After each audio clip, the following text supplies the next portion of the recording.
All right, I'm just going to wait a couple of quick moments so everyone else logs back in. That was in the executive session.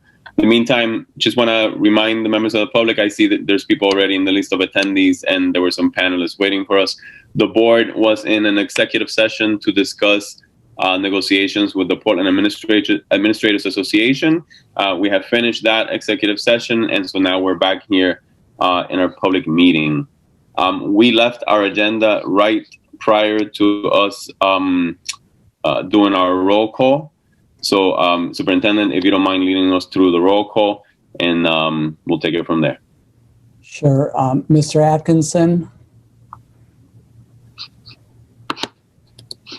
Here. Mr. Balfont? He's here, but needs to be promoted. Okay. Ms. Bondo? Présente. Mr. Burke? Here. Ms. Figdor? Here. Ms. Morioni? Here. Ms. Thompson? Here. Ms. Trevorrow?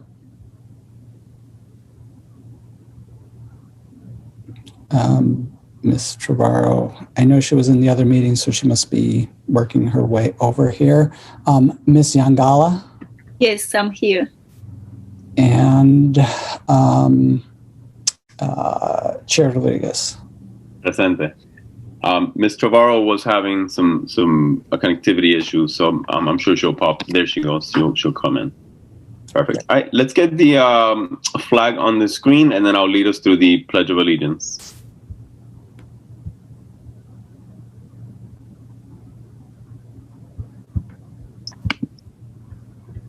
Greg, are you doing the flag? Trying to get there. I got it.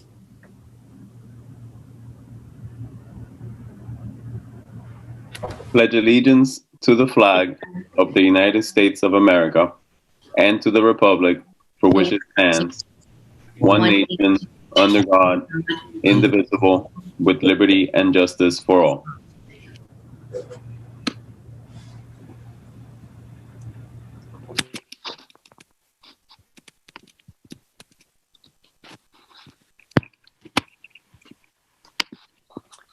All right.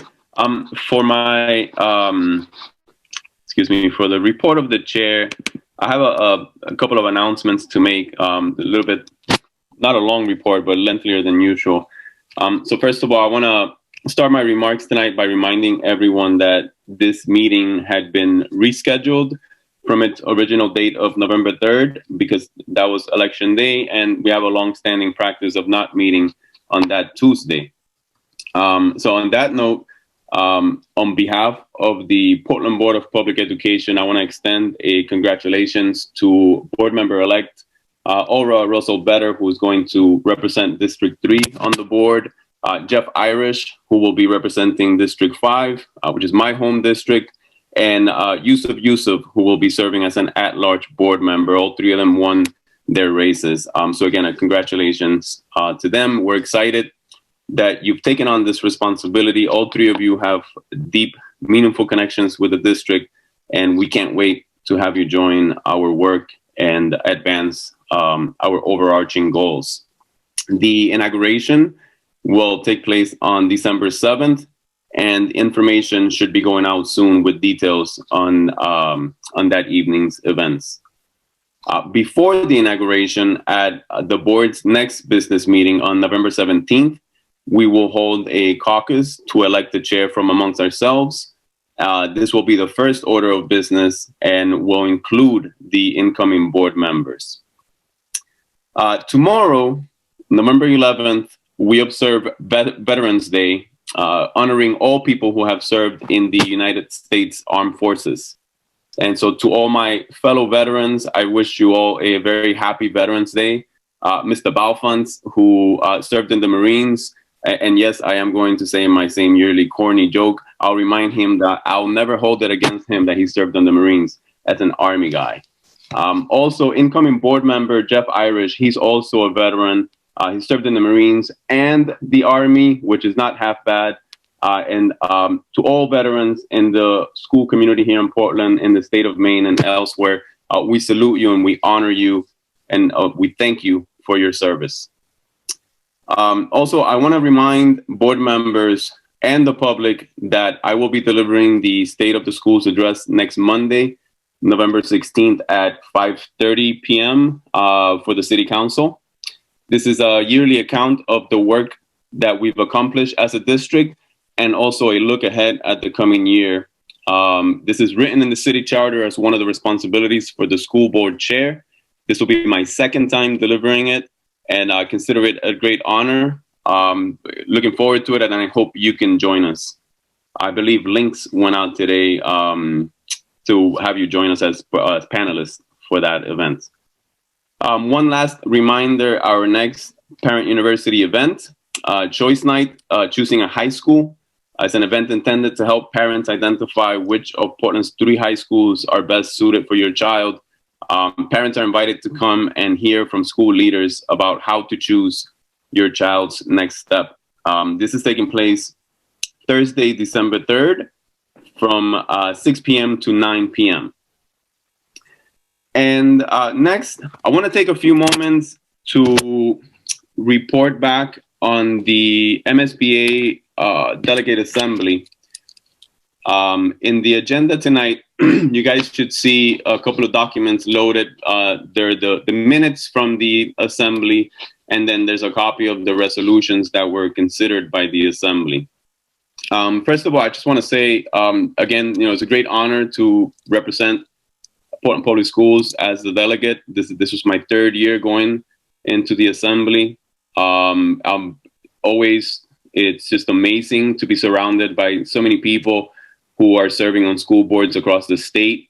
The energy and enthusiasm and just passion that people bring into this work, it's incredible. I'm proud to be in a state that really supports public education so much, and that so many people are passionate about what we're advancing here. As a member of the Portland school board, I value that opportunity to have a say in what our state board association is going to be advocating for at the state level and at the legislature. So this was a really interesting event. About 80 or some the board members, including staff from MSBA, all joined in a Zoom meeting. Initially, it was a bit challenging just because it's a lot of people to have in a room, a lot of people that are eager to participate in discussions. But ultimately, things ran rather smoothly. It was a long night, so I spent by the way, this was on October 30th, a couple of Fridays ago. So I spent my Friday evening about 5 hours straight in this meeting talking about the future of public education in Maine. The first resolution, you guys remember, it was titled Development of a Distant Learning Plan. This is a resolution that our recommendation was to not support it, specifically because of the language that it had to add funding, or rather to take funding from the EPS formula. The recommendation from the superintendent was that if that funding would come from a different source, that we would be very excited to support this. And we do acknowledge the importance of having a funding stream for distance learning. But having it come out of the EPS formula was something that we were not comfortable supporting. And so that was a big part of the discussion that evening. There was actually an amendment on the floor considering removing that part of the resolution. That amendment failed. And so what ultimately was considered was the original language of which I voted against. But it actually passed with a strong majority. It passed with a 63-7 vote. And that was confusing, again, because the discussion around it didn't seem to be in favor of it. But it passed, like I said, with a large majority. The second resolution, building a stronger family support for education. This is another resolution, or rather, this is a resolution that we were in support, but we felt that it would be made stronger if it indicated a vehicle like a legislative action or statewide effort to help support schools engage with families and parents. And that actually was also part of the discussion. People said, it'd be great for us to have more specific language about how we're going to advance this. The discussion around this was, as you can imagine, very embracing. People acknowledge the value of having parents engaged in children's education. And so ultimately we voted on what was very close to the original language, and it passed also with a strong majority, 46-6 vote. The next resolution, the equity in education. By the way, I know I'm going really quickly through here. If there's any questions, I'm happy to talk more about these, but I figured we can get through them first. The next resolution, equity in education. Same thing. Our recommendation was to strongly support it. And Javier made the mention, superintendent made the comment of how important it is, or rather how significant it is that the language that speaks of the groups and identities is really special. And he gave the context of the superintendent's association's resolution, or excuse me, the Maine school superintendent's resolution actually taking out that language. So he was happy with that the MSBA resolution had it. So during our discussion, there were amendments on the floor that actually added more protected groups. So they added groups to include income disparities and also age. So I mentioned that, number one, it was great that we had these identities in groups singled out, and that the conversation was leading into being even more into adding more of them. So again, it was indicative of people that are keen, or rather zoning in on what equity means. And to me, that it was really telling of just the narrative of that room, which in the years past, I felt like that wasn't coming out as clearly as it did this year. So that resolution ultimately passed also with a strong majority, 46-6 vote. Lastly, the last resolution, which was a board meeting remote participation. This is involving public input through Zoom. As you can imagine, everyone across the state has had the same experience that we've had, which is significantly increased participation from the public in these settings when we hold our meetings through Zoom. Everyone just really saw the value in it. The numbers that were, there were these small towns that I can't imagine that their populations are significant, but you hear the numbers of people that are logging in for local school board meetings and the way that people are participating. And it's exciting. It's really exciting because we've broken down some barriers, and we've done so at a time where so many other challenges were limiting the effectiveness of our outreach and our communications. But that silver lining of the pandemic has been public participation in our meetings. So I was happy to hear a strong support for this, and that other school boards across the state of Maine have been enjoying the same success from it. This resolution, again, passed with a very strong majority. Final vote was 49-3.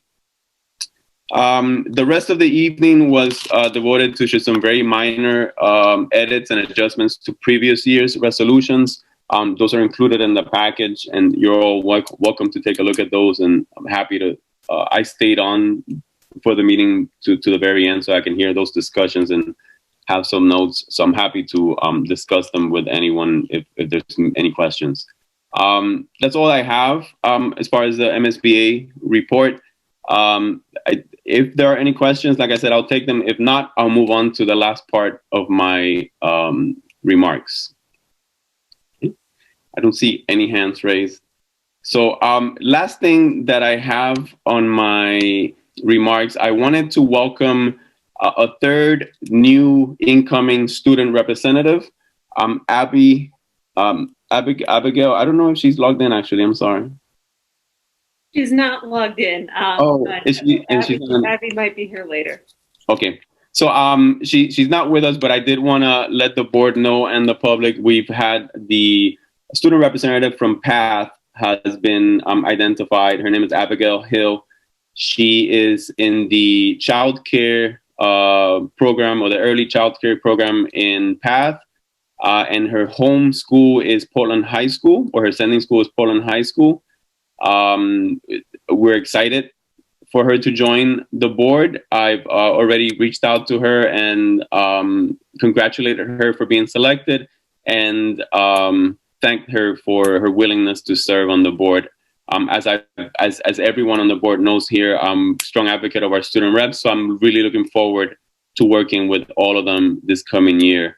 I'm waiting to hear still on who will be our adult education representative, and also our Casco Bay High School representative is who we're waiting for. I think that concludes my report. I did have a pretty lengthy one today. I'm sorry if I took up a lot of our time.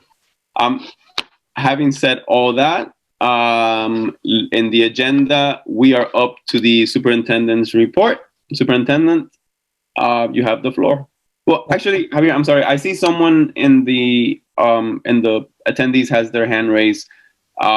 Just want to, in case we're not clear, if and when there is an opportunity for public comment, I will announce it, and then I'll go over the rules, and we'll use the raise your hand feature. So I want to make sure that if someone has their hand raised, that that they don't feel like I'm ignoring them. I see the hand flashing, so I'm intrigued to find out if they're able to hear me. So having said that, Javier, I'll pass it off to you for your report. Thank you, Mr. Chair. I would like to begin my comments by recognizing the original inhabitants of the land on which our city and schools stand, the Maliseet, Micmac, Penobscot, and Passamaquoddy tribes, known collectively as the Wabanaki, or people of the Dawnland. We're honored to have their children among our students today. As you heard, tomorrow we're celebrating Veterans Day. I would also like to extend my gratitude to all of the members of the United States Armed Forces, including veterans who are on the board, Mr. Balfons, Mr. Rodriguez, and incoming board member Irish. And I also would like to recognize the many military families in the Portland Public Schools, including Assistant Superintendent Nally's family, who make great sacrifices for our freedom. So thank you to all of our veterans and our veteran families. As you heard, the election last Tuesday brings new board members. I also hope it will usher in a new era of listening and finding common ground in the city, in the state, and in the country as a whole. It is a significant change for our district. There are a couple of referendum questions that were approved that will have implications for our work that I'll be discussing or will be touching on later in our agenda today. But I also just want to take a moment to thank board members Morioni, Atkinson, and Balfons, who are stepping down from the board after not seeking re-election. We're incredibly grateful to all three of them for their service to the board. And I also want to extend a welcome to incoming board members Jeff Irish, Aura Russell Better, and Yusuf, and very much look forward to working with them over the coming years. As you heard, we also are in the process of finalizing our student appointments. So Abby Hill is not here, but I hope she will join us at some point today. And we are still waiting for a couple additional representatives. Emily Chung and Tessa Boxer-McComber are here, and both of them are not voting members yet. They will be after the induction on December 7th, but until then they are engaged and attending our meetings, and we're very grateful to see them with us again today. On behalf of the entire Portland Schools community, I would like to extend condolences to Community Coordinator Tina Mickelson and her family on the passing of her husband. Tina and her family are in our thoughts and prayers. I'm pleased to announce that Steve Reed, who is here with us, he happens to be right in the middle of my screen. So I don't know, is that cool or what? Because it's a big screen, lots of people, and Steve, you're right in the middle of it. Steve has been hired as our custodial supervisor and chemical hygiene officer. He comes to us from the 11 school MSAD 75 school district. And there he served as the facilities supervisor. Mr. Reed has an associate's degree in machine tool technology, and his former experiences include being a tool and die maker and firefighter. In his spare time, he's an avid golfer, numismatist, which I had to look up, but is a really cool thing, coin collector, and also a Maine author. So Mr. Reed will officially start on November 16th, but he's already spent considerable time with us, familiarizing himself with the duties and the responsibilities of the job, as well as visiting our schools. So Steve, wave so that everybody can see you if you're not in the middle of their screen. Welcome aboard, and we very much look forward to having you a part of the Portland Public Schools family. Thank you very much. I appreciate you having me this evening. I'm really looking forward to Monday. Monday, I start this new journey. I'm really excited about it. I'd like to thank Doug Sherwood and Steve Stilfen for allowing me this opportunity. I think it's going to be great. I've got a lot of ideas that I'd like to share. Great. Looking forward to that, Steve.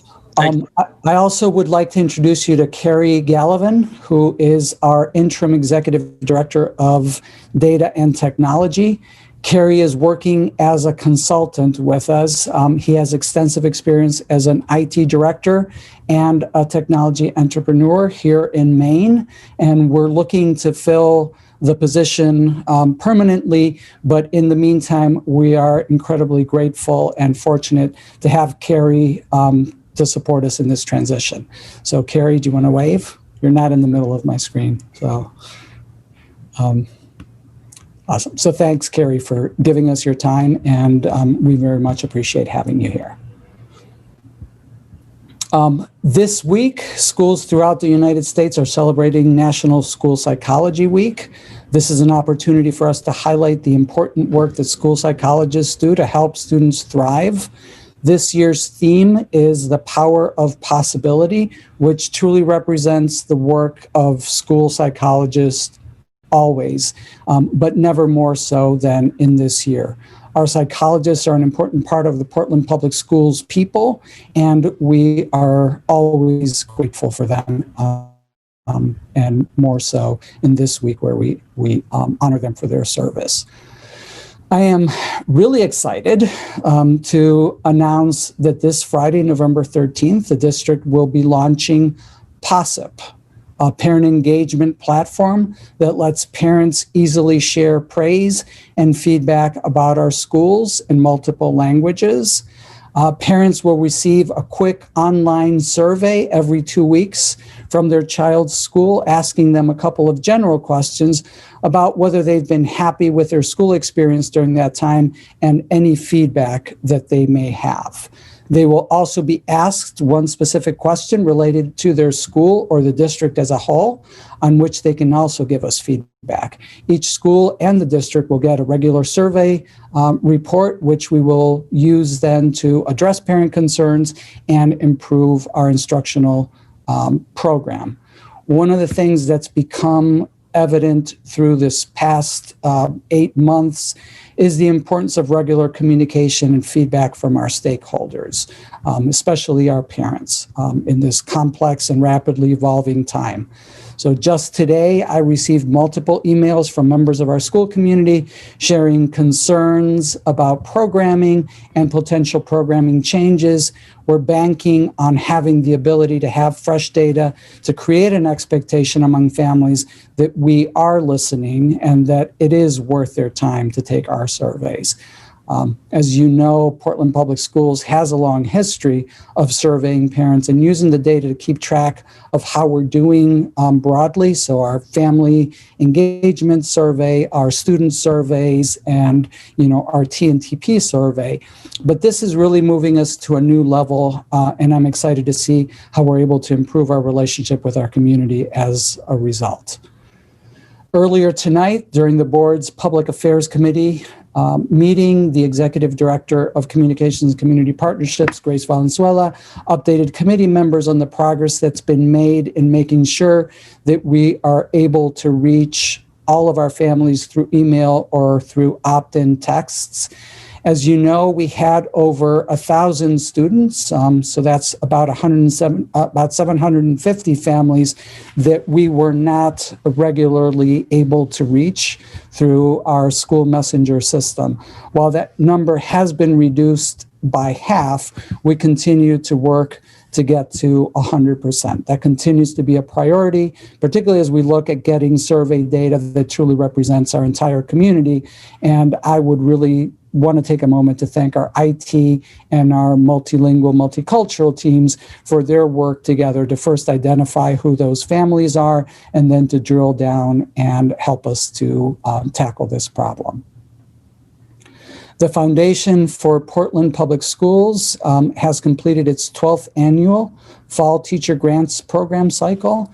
This year, 61 teachers have been awarded grants totaling almost $50,000, and that we expect will impact 8,000 students at all grade levels in 16 schools throughout the district. The Equity and Innovation Teacher Grants Program supports PPS teachers in their efforts to enrich education, innovate in the classroom, and engage the community. FPPS grant programming recognizes and supports teachers' work to inspire students and improve learning outcomes. And this year's funded projects are especially innovative in that teachers are adapting to educating students in a pandemic. The funding will cover such items and initiatives as kits of materials for students to use at home during remote learning, remote visits from artists, authors, and community activists, community partnerships to start affinity groups for Black, Indigenous, and people of color middle school students, and resources for a mental health book club, and many, many more. We're very fortunate to have a supportive community that allows the foundation to continue this incredible work. Support for the 2020 Equity and Innovation Teacher Grants Program came from the Lennox Foundation, Portland Pottery, J.B. Brown and Sons, Clark Insurance, Duck Fat, Capozza Tile and Floor Covering Center, Maine Yacht Center, Maine Orthodontics, Green Clean Maine, Benchmark Real Estate, Town and Country Credit Union, and many, many individual contributors. I'm grateful for their partnership and support for our innovative and passionate Portland Public Schools teacher. In another example of our deepening relationship with the foundation, last week, working with our staff, the foundation submitted a grant application to the Gates Foundation to support our work to improve algebra instruction at the high school. Next, as we have been doing throughout the fall, we're going to update you on our school reopening. Specifically, today we're going to focus on two items that we took away from the last meeting as areas needing attention. We will be talking about our efforts to review our use of time and determine if it's possible to increase student in-person time and to operationalize our consistencies during remote learning days.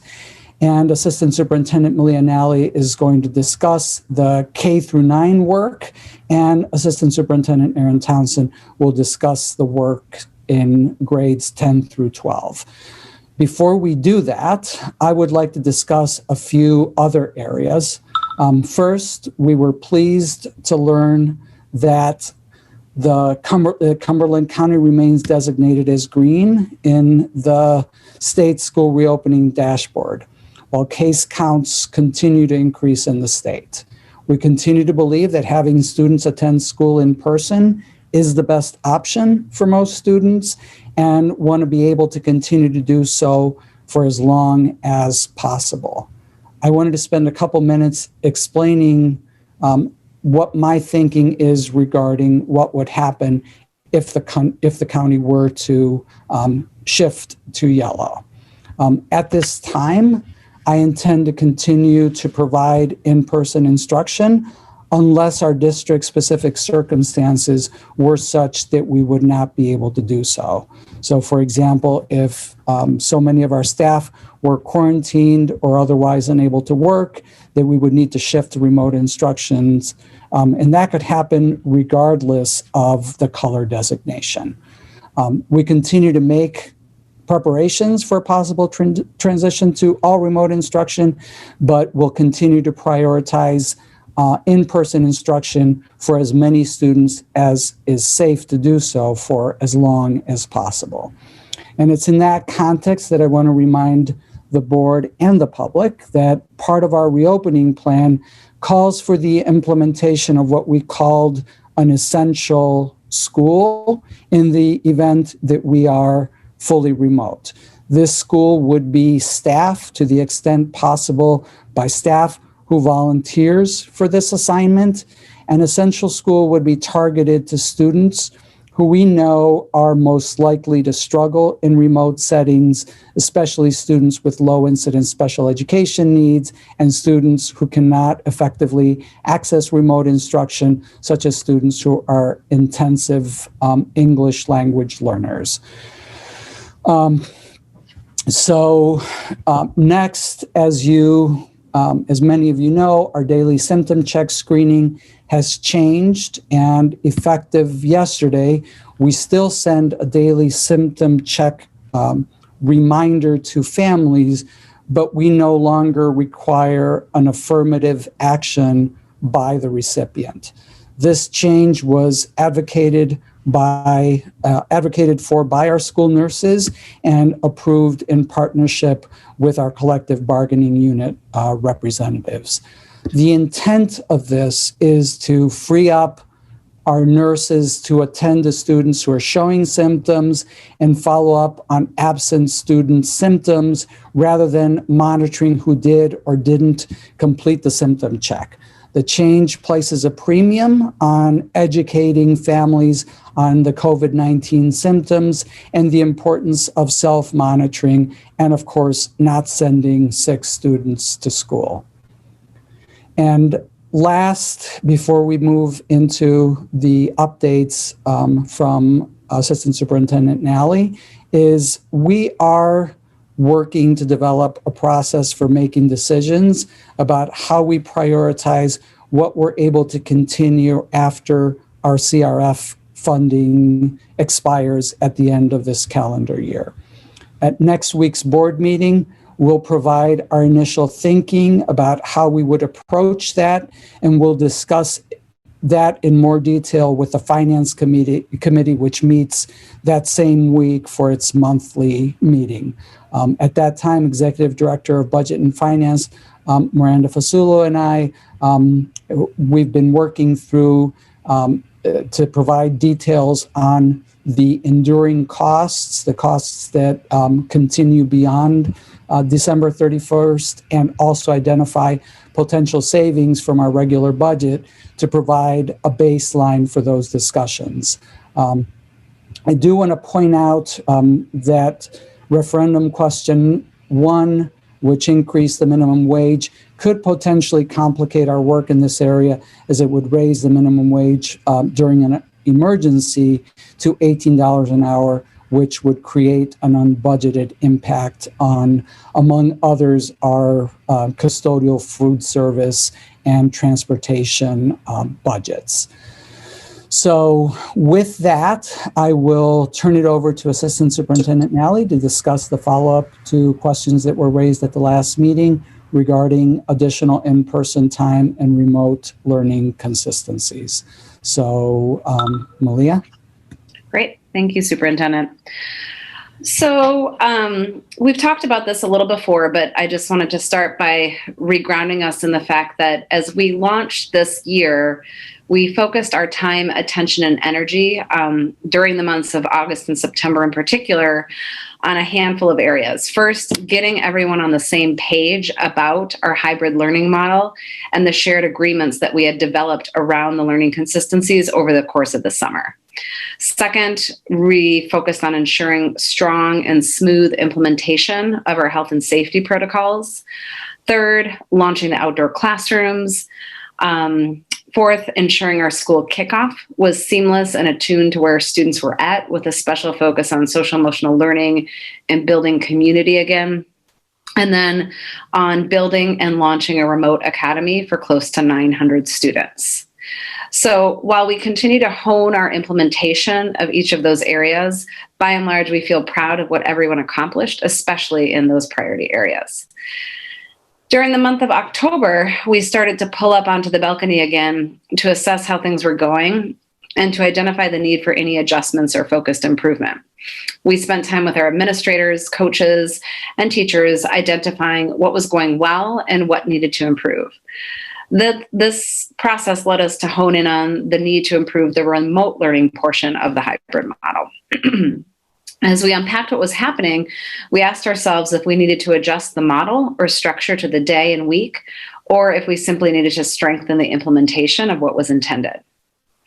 After several deliberative conversations, we came to the conclusion together that we should stay the course in terms of the structures and schedule and work on improving the implementation of the remote learning days. We acknowledged throughout the conversations that what we put our time, attention, and energy towards is what tends to go well. We had not been able to put as much time, attention, and energy to remote learning during the first month or so because we were so focused on the launch and strong implementation of the other priority areas that I led with. In addition, we noted that there are several district-wide enablers that have not been fully in place to support quality remote asynchronous learning yet. So once we affirmed our intention to stay the course, we identified a handful of additional agreements we'd focus on across the system with the goal of improving the quality of the remote learning portion of the hybrid model. So as you can see here, specifically, we clarified our intention for learning to happen on the remote cohort days. We heard from various stakeholders that the remote cohort days for many felt more like homework with independent practice assigned, often in the form of work packets. And while we envision this sort of work will continue to be a part of the remote cohort days, we also talked about our expectation that activities students are given advance and deepen learning, and that we offer asynchronous mini lessons as well. We identified an opportunity to form more structured remote day support teams by leveraging all positions in the building and thinking strategically about how our ed techs are scheduled. Schools are evaluating their capacity to have teams of people who are focused on providing more structured and some live support to students on remote cohort days. And then we also agreed that our Wednesday half days for targeted support could use more structure and focus. We're working on forming more clear schedules and plans that are predictable for students who can benefit from the additional time. Excuse me for 1 second. I'm sorry. Thank you. Who could benefit from the additional time and support on these days using our son's school from last spring as a planning model. And then finally, the middle school teams are evaluating their schedules to determine if there are opportunities for other synchronous lessons during the remote days. So in order to for schools to follow through on these refined agreements, we identified a host of district enablers that need to be in place and that we're focused on getting activated right now. First and foremost, we need our elementary students to have consistent access to devices. Many teachers noted their concern about pushing out lessons on Seesaw and Google Classroom if they were aware that not all students had reliable access to devices. We're working on providing a more clear analysis of device access to our schools now, as we believe most families have at least one device for elementary age students on their own or issued via the schools, but we're working to confirm that as we simultaneously gear up for device distribution to achieve the one-on-one or the one-to-one for all students in the district by early December. In addition, we've had a huge push to order additional supplies for students to use at home, such as art supplies, PE materials, headsets, in addition to other math manipulatives and basic school supplies. We've also ordered a remote teaching setup for all teachers so that they'll have a monitor, a dock cam if they need it, and a headset to enable more seamless remote instruction. We're turning our attention to providing deeper professional development opportunities around blended learning and activating new strategies to share best practices across teachers in the district. One example of this is the development of a series of videos that feature our teachers sharing the practice or strategy that they found success with in the remote or hybrid setting. These will become available to use in school-based PD or could be accessed asynchronously by individuals. We're also working with coaches and leadership teams to create more organized structures to what we call it like sharing the load in terms of generating asynchronous lessons. One example of that is with our IM math curriculum, where we've talked about the challenge between sharing lessons and having where teachers sometimes aren't sure they want to grab somebody else's lesson, but then on the other hand, the inefficiency of having all teachers recreating similar lessons. And so it seems like, based on feedback from teachers and coaches, that the sweet spot for us is to create kind of a sharing warehouse that's tagged to the common units that they're using, that teachers can use if that will help them share the load and take some of that planning work off their plates, but it won't be required if they wanted to create them themselves. We're also getting the final tech programs fully rolled out across the system, and we're working on ways to collaborate with community partners about how to support students with accessing remote learning on their days they're at the community partner sites. And then finally, we're looking at where parents or caregivers would want more PD for supporting their children on the remote learning days. So in summary, we're staying the course in terms of the hybrid design, but focusing on ensuring the district enablers are in place to support schools with strengthening the remote portion of the hybrid learning model. And then I'll just share a final caveat that while we are doing that work, we're also managing the process to evaluate and try to meet the preferences from remote academy families for staying in or transitioning out of remote academy. And we are gearing up to ensure that we're prepared for the potential of a switch to full remote, which includes having teaching and learning and operational plans in place, as well as building out the essential school model that the superintendent mentioned in his remarks earlier. So with that, I will pass it off to Assistant Superintendent Townsend, who's going to speak to an update on the high school hybrid model. Great. Thank you, and good evening, board and the public. So at the high school level, we've also been reflecting on the implementation of the hybrid learning structure to celebrate and amplify where it's gone well and to identify ways to strengthen the parts that are still in development. Specifically, we've reflected on whether or not we'd want to increase the amount of in-person learning time for our 10th through 12th graders, and if so, how. We've also considered whether we wanted to increase the length of our academic class periods. Over the past few weeks, the high school leadership has been focused on increasing the effectiveness of the Learning Center, reflecting on survey data that we spoke about at our last meeting, and engaging with their school leadership teams and faculty. As Assistant Superintendent Nally said, we've seen results where we focus time, attention, and energy. One example of that has been the significant progress in Learning Center attendance at both Portland and Deering High School, with the in-person attendance doubling since the launch of the year. As of last week, greater than 40% of our students were attending at least one Learning Center session per week. The survey data has also revealed some key strengths and positive feedback, as we discussed last time.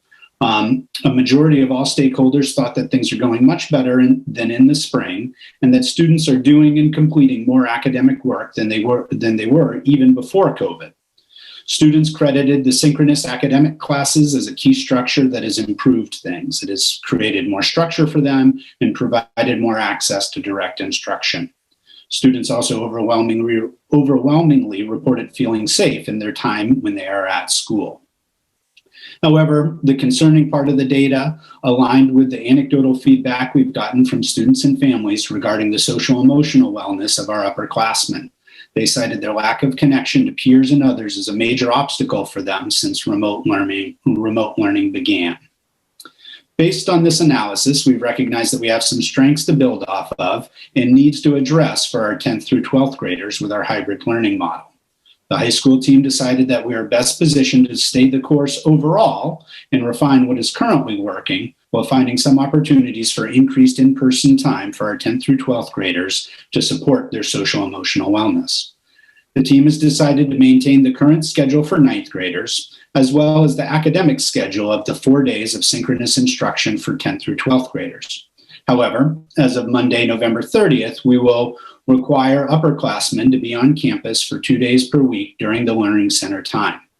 Each school is finalizing their specific schedules for this time and will be communicating directly with students and families in the coming week.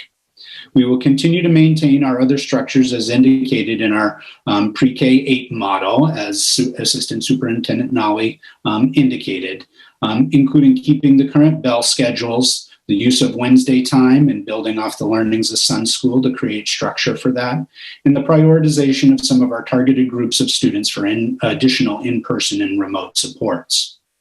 To support this work moving forward, we will support the schools with their professional development around synchronous virtual instruction and the effective use of Learning Center time and share best practices as they are emerging across the schools.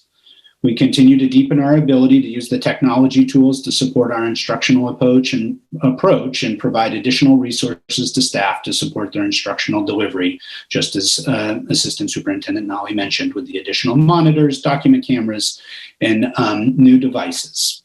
We will work with families who wish to remain fully remote as well, recognizing the rising number of cases in the state. Our primary instructional plan remains virtual for our 10th through 12th graders, so we feel confident that we'll continue to both accommodate those needs and create opportunities for those that are desiring it for more in-person interaction.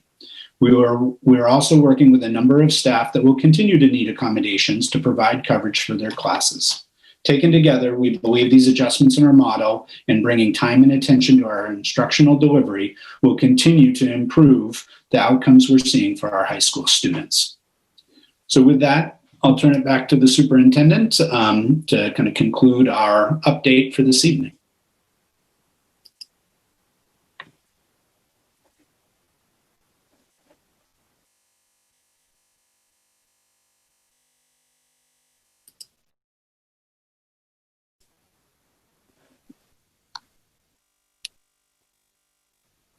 Javier, do you have something else? Is it coming back to me or? No, I'm sorry. It just took a while to get my cursor over from the other screen to this one. It just wasn't coming over. I apologize for that. So thank you to Aaron and Malia for the presentation and for the tremendous amount of work that has gone into getting us to where we are. I do think that, you know, as Malia indicated, one of the things that we've seen throughout is that when we put our attention on something, we actually make, significant improvements. And I think that, putting the attention on both of these issues has been really important, and I think will lead to those improvements. I do just want to say something that I've said before, which is I'm very grateful to our families. I know all that they're doing to help our staff to make the return to in-person learning successful. We've asked a lot of our community, and they have risen to that challenge. And I just ask that we continue to work together to ensure that students can continue to have a safe and successful learning experience this fall. And that concludes my report. Thank you, Superintendent. So board members, if you had any questions or any points of clarification, we can attend to those. I don't think we intended for this to be a lengthy back and forth, but I'm sure we'll acknowledge any questions. To the folks in the audience, we weren't anticipating taking public comment after this presentation. So I'd encourage one of two things, either at the end of tonight's meeting when we do have open public comment, or as always, emailing the board with your thoughts and responses is always welcomed. Ms. Thompson? I just had a question for the superintendent or Assistant Superintendent Townsend. When will the communications go out from the high schools to the families, and how are we communicating that out? Aaron, do you want to answer that? Sure. Yeah, they are communicating it either, I believe, Deering had one out today. I believe Portland High is either today or tomorrow, and I know Casco is planning theirs to go out on Thursday. Okay, and it will spell out for them what exactly it means to be required for the two Learning Center day Yes, 2 learning center days or what have you. Yes. It'll spell it out clearly as to what the expectations are by, how are they, we don't know. You said it's varied between the schools of how that's all going to work. Yeah, exactly how they're organizing kind of their cohorts and which days they're coming in. But yeah, that's what the communication is intended to, share with the family so that each of the school communities knows when they should be there and when and how the time will be organized. When possible, can you ask or get for the board just the communication that went out to the various high schools, just so we can have it, so we can read it on our own time? That would be great. Thank you very much. Ms. Bondo? Yes, thank you, Chair. Thank you so much for the presentation. Just a quick question on for the 10 and 12 grade, the high school. So as the transportation we plan, do we have something update with the metro? So yeah, we have been in communication with Metro, throughout the fall about our, about our high school plans and the updates. We will let them know about the updated schedules. They've been monitoring ridership to try and be able to adjust to support the need. So we will be updating them with our, these revised schedules. Okay. So do we know how it's going to be? It's going to be just half of the day they will attend, or it's going to be all day? So it's going to be just half of the day? Correct. In the afternoon, we're maintaining the morning synchronous instruction virtual. So the learning center. Okay. All right. Thank you. Mm-hmm. Thank you, Ms. Bondo. Ms. Chong? Is the district planning any repercussions if upperclassmen don't follow this new rule, or are we leaving it up to each school to decide? I would say, thank you, Emily, that, we're expecting students to attend, and so we'll follow our usual protocols. Certainly each school will be reaching out if there are folks who are electing to remain, fully virtual, that there will be opportunity for students or families to kind of identify that they, are not planning on attending. But absent that, we would expect people to be there, and we'll be doing the appropriate follow-up to make sure students are engaged. Thank you. Don't see any other hands raised. Ms. Thompson, go ahead. I'm sorry. Sorry, I just had a quick question. How long are the classes? Could you just, how long is that time period? The time period total is 2 hours and 15 minutes in the afternoon for that learning center portion of time, and that'll be twice a week. Okay, so 2 hours and 15 minutes each time? Yes, correct. Okay, thank you. Good. Anything else? So I don't see any other hands raised. Thank you for the update. I think we've done a good job at keeping the board updated. I feel like every meeting we've had some progress and some new information for us to digest. So I appreciate that, and of course all the ongoing work. Next on our agenda, a report of the secretary. Consideration and action to approve the minutes of October 20th, 2020. Is there a motion? So moved. Ms. Bondo, second by Ms. Morioni. Are there any questions on the motion? Seeing none. Is there any public comment on the motion? I see a hand raised on the list of attendees. I just want to be clear. We're taking public comment on approving the minutes of the meeting of October 20th. I saw the hand went down. So don't see any hands raised. So we'll bring it back to the board for board discussion. Any further discussion on the minutes? Seeing none. We'll put it to a vote. By roll call, please indicate whether you're in favor of approving the minutes of October 20th, 2020. The superintendent will call the roll for us. Mr. Atkinson? Yes. Mr. Balfont? Yes. Ms. Bondo? Yes.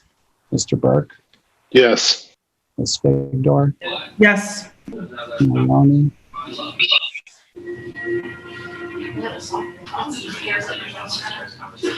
Ms. Mariani, Yes. Ms. Thompson, Yes. Ms. Ferraro, Yes.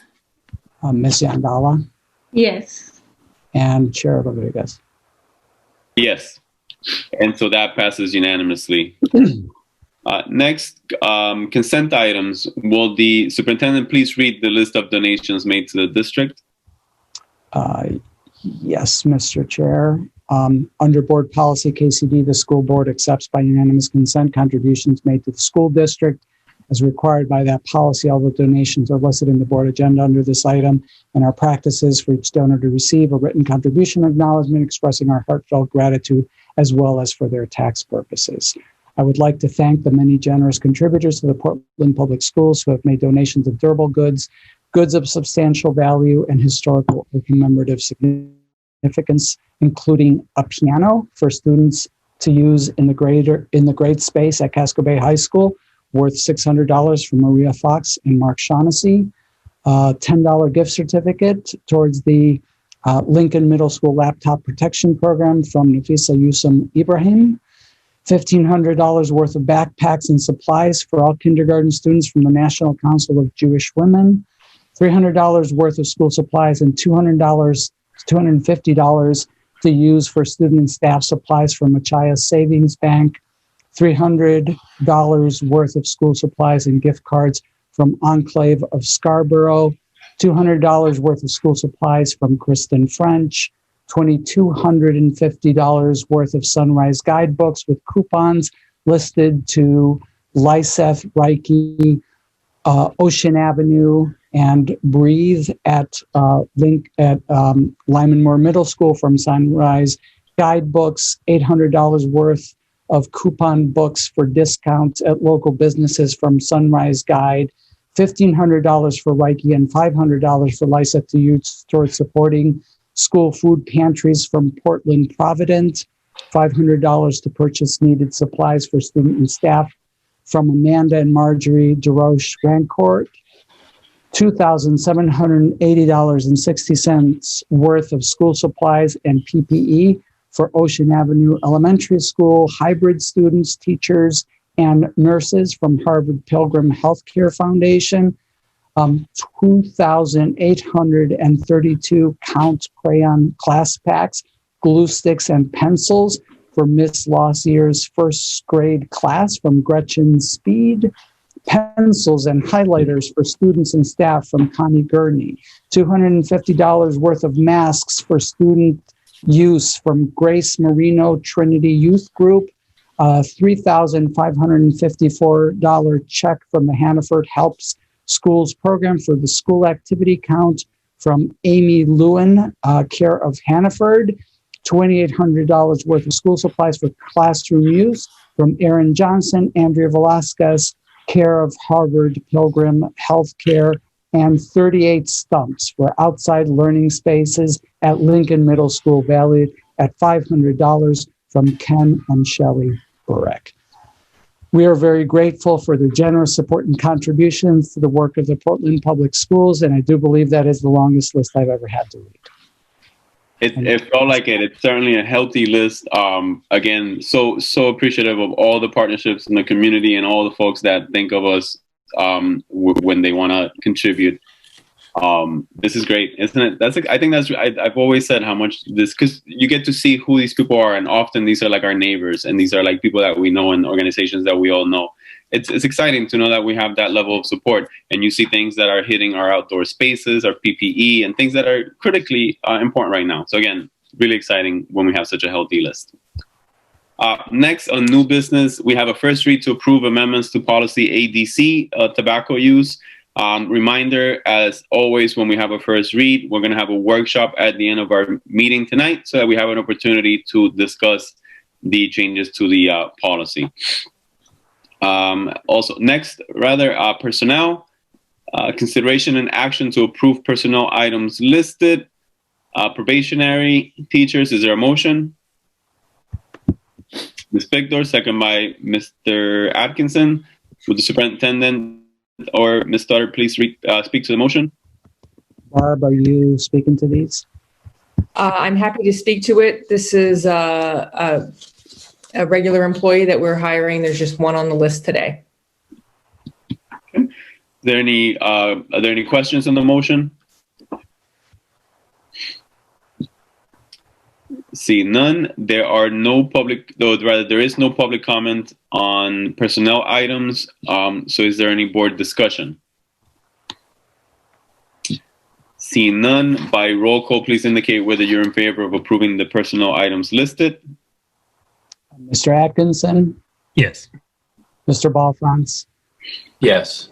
Ms. Bondo? Yes. Mr. Burke? Yes. Ms. Figdor? Yes. Ms. Morioni? Yes. Ms. Thompson? Yes. Mr. Varro? Yes. Ms. Yangala? Yes. And Chair Rodriguez. Yes. And so that motion passes unanimously as well. Next, consideration and action to approve personnel items listed, 1 year only. Is there a motion? Ms. Bondo, second by Ms. Figdor. Can we speak on this motion as well? Looks like there's only one person. Yes, again, this is a 1 year only position, one person. Thank you. Any questions on the motion? Seeing none, there is no public comment on personnel items. So if there's any board discussion, seeing none, we'll by roll call, please indicate whether you're in favor of approving the personnel items listed, and the superintendent will call the roll. Mr. Atkinson? Yes. Mr. Balfons? Yes. Ms. Bondo? Yes. Mr. Burke? Yes. Ms. Figdor? Yes. Ms. Morioni? Yes. Ms. Thompson? Yes. Mr. Varro? Yes. Ms. Yangala? Yes. And Chair Rodriguez. Yes, and so that motion passes unanimously as well. I'm about to entertain a motion to, actually, no, excuse me. Given that it's before the hour of 10 p.m., is there any public comment on items not on this evening's agenda? So for any member of the public who's joining us today, now it's an opportunity to share public comment on any item that's not on the agenda tonight. I'll wait a moment to see if any hands are raised. And if I see them, I'll go through the rules. If you do want to speak, just need you to use the raise your hand feature found at the bottom of the participants window. I do see a hand raised, so I'll go through the protocol. The feature can be found, like I said, at the bottom of the control bar or by selecting your name in the participant screens. I will call your name and ask that you state your name and address, and then you'll have 3 minutes to comment. Should you near the 3-minute mark, I'll try to politely interrupt you, and if necessary, we'll add an additional minute. At the end of that additional minute, your microphone will be muted. Having said that, I will start with Barry Bovert. And if you don't mind, I'm not host, so I can give the allow them to speak. Greg, if you got us? Yeah. Okay. So we'll start with Barry. Yes. Yep. I'm here. Barry Boisvert. 2 addresses: 186 Hicks Street and 11 Alba Street.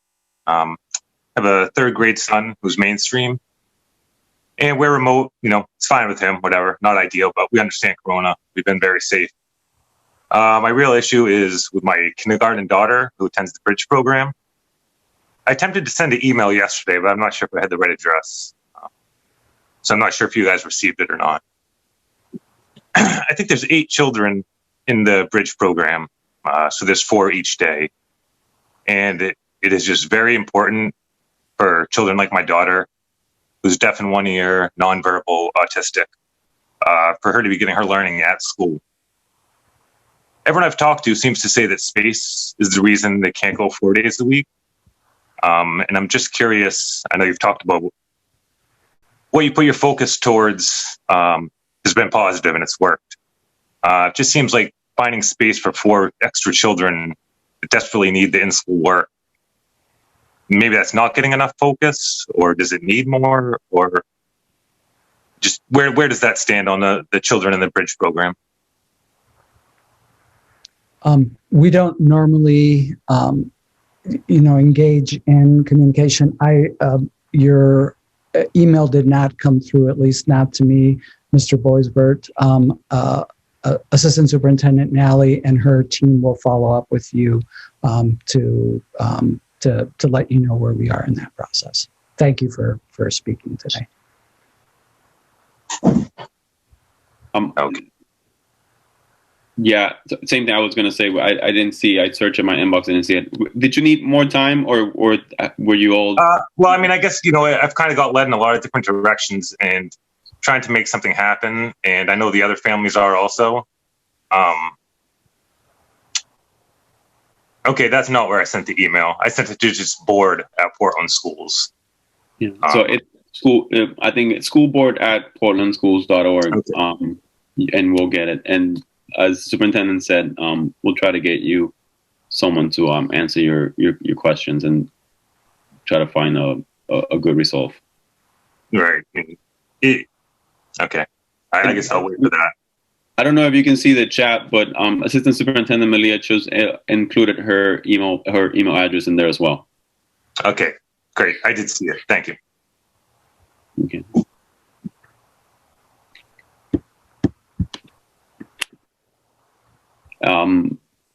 Doug, I see your hand raised. I'm not sure if that was intentional. Oh. Sorry about that. No, that's okay. I don't see any other hands raised from the public, so I will begin to close the public comment portion of our meeting.